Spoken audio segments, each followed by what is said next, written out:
આજે હું તમને હેલ્ધી સલાડની રેસિપી બતાવીશ. સલાડની સામગ્રી: ડુંગળી, ગાજર, કોબીજ, ટમેટાં, બાફેલું બટેકું, કેપ્સિકમ મરચું, બાફેલી મકાઈ, સુગર, કાળા મરી પાવડર, લસણ આદુની પેસ્ટ, નમક, લીંબુ અને તેલ. 1 ચમચી તેલ નાખશું. આદુ લસણની પેસ્ટ, ડુંગળી, ગાજર, કોબીજ, કેપ્સિકમ મરચું. હવે મકાઈ નાખશું, ટમેટું, બટેકું,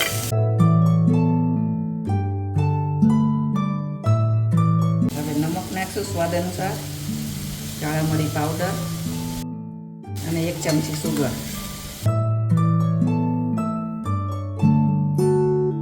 શાક વધારે ચડવા નથી દેવાનું, ક્રિસ્પી જ રાખવાનું છે. બસ હવે તૈયાર છે. હવે આપણે લીંબુ નીચોઈ દઈએ.